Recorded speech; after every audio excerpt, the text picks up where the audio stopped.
হয়, মোৰ খুবেই ভাল লাগিছে আৰু অতি আনন্দিত হৈছোঁ আৰু বিশেষকৈ ৰাইজৰ যিমান আশীৰ্বাদ পাইছোঁ, সঁহাৰি পাইছোঁ সকলোৰে, আমাৰ ৰাইজৰ আৰু আমাৰ বিশেষকৈ হাড়গিলা আৰ্মি বাইদেউসকলৰ, দদৰা পছৰিয়া শিঙিমাৰীৰ ৰাইজ, য'ৰ পৰা মোৰ এই কাম আৰম্ভ হৈছে আৰু সদায়ে থাকিব।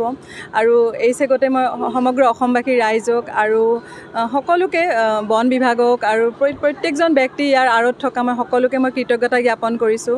আমি মৰিগাঁৱতো কাম কৰি আছোঁ আৰু আমাৰ প্ৰতিনিধিসকলে যোৰহাট, নগাঁও, শিৱসাগৰ সকলোতে কাম কৰি আছে। সকলোকে মই ইয়াৰ পৰাই প্ৰণাম জনাইছোঁ আৰু এইটো আমাৰ সমগ্ৰ অসমবাসীৰ ৰাইজৰ কাৰণে এইটো এটা সন্মান আৰু খুবেই ভাল লাগিছে। হয়, সংৰক্ষণৰ বিষয়ে মানে অসমৰ ৰাইজক কি ক'ব? হয়, মই সকলোকে অকল হাড়গিলা বুলিয়েই নহয়, আমাৰ অসংখ্য আমাৰ অসম হৈছে জীৱ বৈচিত্ৰ্যৰ হটস্পট বুলি কয় আৰু আমাৰ জীৱ বৈচিত্ৰ্যৰে আমি ভৰপূৰ আৰু বহুত জীৱকুল আছে, বহুত প্ৰজাতি আছে যিবোৰক আমাৰ সহায়ৰ প্ৰয়োজন।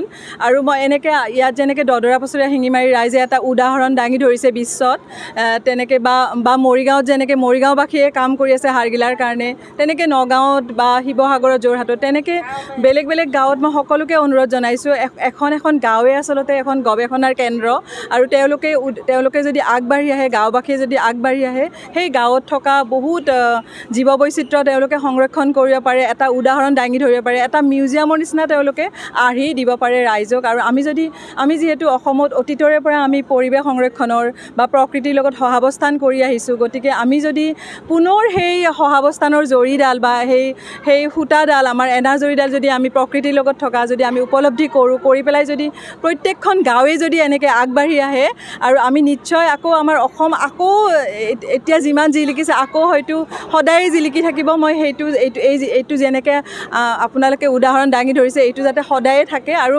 ভৱিষ্যত প্ৰজন্মক মই অনুৰোধ জনাইছোঁ, বহুত জীৱ আছে, পখিলাই হওক, ভেকুলীয়ে হওক, সাপেই হওক, যিকোনো জীৱতে তেওঁলোকে কাম কৰিব পাৰে আৰু যিটো কাম তেওঁলোকে যদি একে লেঠাৰিয়ে যদি ভালকৈ কৰি থাকে, একাগ্ৰতাৰে, যিটো কনচিষ্টেঞ্চি বুলি কয়, তেওঁলোকে যদি আৰু বহুত সৃষ্টিশীলতাৰে যদি কাম কৰে আৰু যিকোনো বন্যপ্ৰাণী সংৰক্ষণৰ কাৰণে হওক বা জীৱ বৈচিত্ৰ্য সংৰক্ষণৰ কাৰণে স্থানীয় লোক সজাগ হ'বই লাগিব আৰু স্থানীয় লোক সদায় যেতিয়া সজাগ হয় তেতিয়া সকলো কামেই সম্ভৱ হয়। হয়, মই কি বুলি ক'ম, ভাষা নাই আচলতে।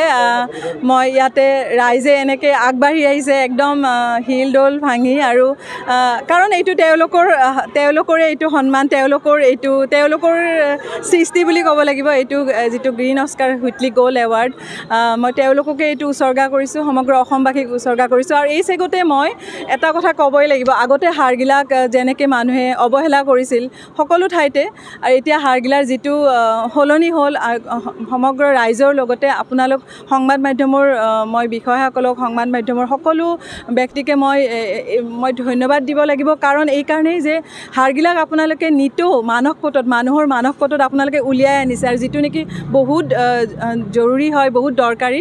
ঠিক তেনেকৈ আমাৰ এনেকুৱা কিছুমান জীৱ আছে যেনেকৈ শগুন বা আৰু বহুত জীৱ আছে যাৰ প্ৰতি আমাৰ বহুত ভুল ধাৰণা থাকে, কিন্তু তেওঁলোক আমাৰ প্ৰকৃতি, আমাৰ বন্ধু, তেওঁলোকৰ অবিহনে আমি জীয়াই থাকিব নোৱাৰোঁ।